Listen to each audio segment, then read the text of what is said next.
Okay, so let me just tell you about the disaster that was my marriage. People act like Leo, that was his name. My ex-husband was some poor innocent guy, but he walked into this with his eyes wide open, ignoring every single red flag I gave him. The whole thing was toxic, and it all boiled down to that one ex-girlfriend, the lawyer. Seriously? If there's a title for this, it's gotta be something like, She Requested This. I said no, and I went towards divorce. He said I called his bluff, but he was the one who couldn't handle me being honest about what I wanted. I'm Chloe, 34 now. When Leo and I reconnected in fall 2014, it was like fate. We knew each other years ago, and seeing his name pop up on Facebook chat felt like a sign. We went on a date, and naturally, we talked about exes. I told him the truth about my last ex, how he was a piece of crap, who hit me and went to jail because he was controlling and wanted to post us on Facebook. And I didn't.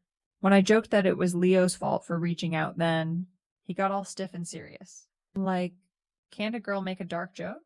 He was so sensitive. Then he told me about his recent ex, the lawyer who was doing big things in Boston. Immediately, I felt that familiar knot in my stomach. I had tried pre-law, but the LSAT crushed me. Now I was just a receptionist at an insurance firm, barely making it work. His ex was living the life I was supposed to have. I felt like a massive failure who wasted loans on a dumb degree. I started digging. I asked him what she looked like. Her name, everything. When he admitted she was gorgeous and they talked every once in a while, I lost it. I accused him. You aren't still sleeping with her. Huh? Are you two still friends? I knew he wanted her more than me. She was a licensed professional. His type. Not the $20 an hour failure sitting across from him. I threw 100 on the table, excused myself, and left. It was a massive red flag that he, like an idiot, ignored. I felt bad, but it was his fault for bringing her up. After 2 weeks, I texted him, sorry. Then I used emotional manipulation. I was silly for acting that way. I think I was just an emotional wreck. I can't believe I ruined an opportunity with a great guy over my own insecurities. He fell for it. He texted back saying it was okay. But if the friendship with the ex bothered me, maybe we shouldn't pursue anything. He was testing me. I couldn't let him go. I immediately deployed my relationship hostage-taker move. I would love to make things up. Please allow me to buy you coffee. Let's try this again. Please? He agreed. We had a great coffee date, laughed a lot, and established that we wouldn't talk about exes. That date led to many more. And a year later, we were in a serious relationship. Then came his birthday trip to Florida. The lawyer ex-girlfriend, I'll call her Ms. Hotshot texted him a happy birthday. That set me off. It was a clear invasion of my relationship. He hadn't spoken to her in a year, which was selective memory at its finest, because they were friends before me. I flipped out and demanded we go public on Facebook immediately with a picture of us in front of the ocean. He tried to resist, saying he always posted vacation photos after he got home. But I accused him, you must be dealing with her. You don't want her to know that you're in a relationship. Huh? I knew it. I was absolutely right. He was trying to hide me. The double standards were hilarious. I was forced to go public, despite my own past trauma, just to prove I wasn't doing anything wrong. He caved. He always caved. That proved I was the stronger one. Our engagement was great, mostly because I kept him on a tight leash. The jealousy only flared up around Mrs. Hotshot. Any other woman? I could work with that, but her, never. When he had to go to Boston for work, her city, I made sure I went with him. I took off work, stayed in the same hotel, and made him meet me for lunch and dinner. He was just too nice. A too nice guy who let things slide because he loved me. I was testing him, proving he'd choose me over his career, over his ex, over everything. A year later, we got married. And for 7 months, things were fine. They were our kind of fine. Then I hit my wall. I realized I missed out on so much in college, the partying, the dating, the fun. He was out banging chicks and sowing his oats while I was studying pre-law. It wasn't fair. I told him I felt like I hadn't had as much fun as he did. My solution? An open marriage? The rules were simple. He could be with anyone but Mrs.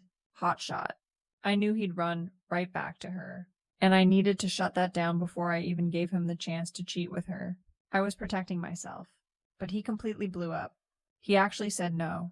He said he wouldn't participate in some stupid open marriage because I was so insecure. He was right about one thing. I was insecure. I made measly 22 an hour, and he paid for everything. I felt like I was less than him. I was using the open marriage idea as an excuse to either get him to commit fully or give me a way out to feel successful by dating others. He told me I was free to bang whoever I wanted and that he was done with me. He completely shut down my genuine tears and apologies, my raw, snotty-nosed confession that I needed therapy and that something was wrong with me. He was the one who was cruel. He told me to get out, then had the audacity to say he'd gladly pay for her funeral. He locked himself in the bedroom. I knew I had pushed him too far, but he was supposed to fight for me, not run away. He was supposed to be a reformed wild boy, committed to being perfect for me, but he went checked out instead. The next day, I thought he was agreeing to counseling, but he was actually going to hire a divorce lawyer. The first judge actually ordered him to move out, not me. See, even the law was on my side. I felt vindicated. I deserved the house and the alimony. He could afford it. I couldn't. I fought that divorce for 8 agonizing months, spending every single dime of my $22 an hour savings on legal fees. I even hired my own PI to investigate him, convinced he was cheating or sleeping with Mrs. Hotshot. It was my only leverage. My investigator was useless, though, contacting Miss Hotshot and giving himself away. The idiot. But my PI still found out what I needed to know, that Leo was paying a PI to investigate me. And guess what? He found out that I was cheating before we were engaged and a little bit during the marriage with my boss at work. I had a secret credit card. Dates on the sly, it was my little way of maintaining my own power and fun. Just like he did in college. My $22 an hour salary didn't give me the power I craved.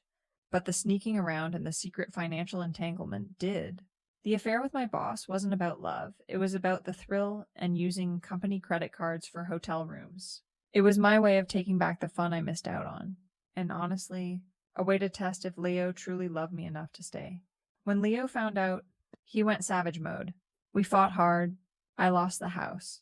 But he had to pay me half the equity. I didn't care about the house. I cared about winning. But the final, brutal blow was the professional destruction. Leo waited until the divorce was finalized. And then he dropped a dime on my boss and me. He had evidence of us using company cards for the hotel rooms.